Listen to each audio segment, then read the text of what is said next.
Okay, take 57. Let's try again. I wanted to show one more video involving division that is partial quotients, which is the way the fifth graders do. So one of the things that kids will have to do, both on the test and then also on state testing, is they have to do the area model for division. They're very familiar with the area model for multiplication, but less so with the area model for division.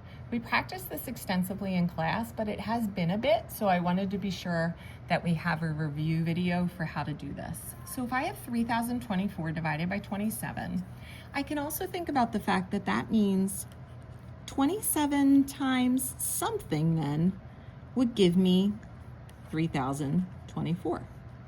I have no idea what, because that's not a basic fact. Now, if I want to bring in area model, we've used this a lot in multiplication, using the idea that we know that length times width equals area. So I know that 27 times something would give me 3,024. Still doesn't really help me because I have no idea what that length would be, because it's going to be a big answer. It's not a basic fact. So in order to figure out what that's going to be, we're going to have to take this 3,024 and cut it up into friendlier parts. To do that, we're going to do the same exact division we have been doing. So we're going to set this up. 3,024 divided by 27. I'm going to do my thinking. 1,000 groups of 27. I can't take that out of my bucket. That would be 27,000. I have nowhere near that. Let me think about 100 times 27. 1 times 27 is 27. I've got 2 zeros over here in my factors. I'm going to put them on my product. 2,700. That's pretty close to 3,024. So let's use that. 100 groups of 27 would take out 2,700 from my bucket. Let's think about what that looks like over here. That would mean that out of the area of 3,024, I've now accounted for 2,700 square units of it. So it looks like this. 100 times 27 equals 2,700.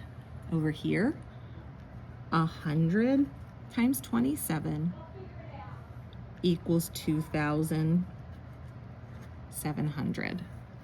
Okay, so that's going to be part of my answer for the quotient to the division, or also the missing factor to the multiplication, because they're going to be the same answer. Let's see how much we have left. I've got 324 left that I'm still trying to divvy up into groups of 27. And I know when we've been over here, we're thinking of this 324 marbles in the bucket.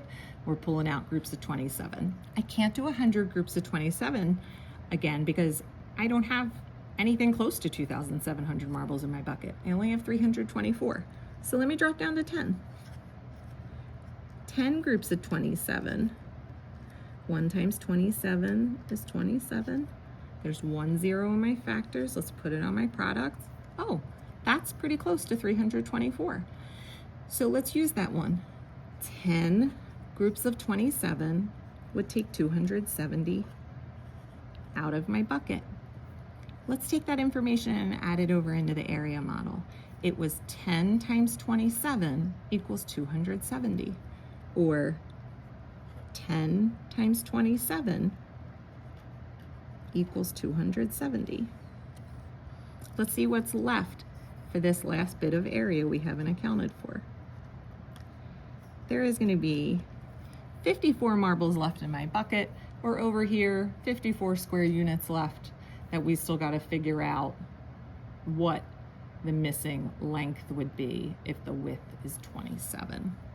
I know my doubling facts, and I can go, okay, I can double 27. So 2 times 27 equals 54, and that's going to be the whole thing. So I'm going to go, okay, 2 groups of 27 would take all 54 marbles out of the bucket. That would leave me with no marbles in the bucket Now I can come back and fill in this last bit of area model. It was 2 times 27 equals 54, or 2 times 27 equals 54. So now if I look here, my answer is 100 plus 10 plus 12 is 112. And if I look up here, it's 27 times the sum of all these parts would give me 3,024. So 100 plus 10 plus 12 also then gives us 112. So the answer to the division problem is 112. Same for the missing factor in the multiplication problem. So personally, my brain does not operate well for area model for division. Really likes it for multiplication. My brain just cannot get its head around it when it comes to division, to do it in a comfortable way. So I really wanted to show the kids, if we stick with what we have learned, because there's all different ways to lay out the thinking for this work. But I thought, why learn a new way to lay it out when really it still ties very closely into this? Whatever number of groups that you decide to pull out times 27 would take 2,700 out. It's the same thing. 100 times 27 accounts for 2,700. So what's going on the inside is all of the amounts that we subtracted. I hope this helps a little. If you have any questions, please ask. Take care.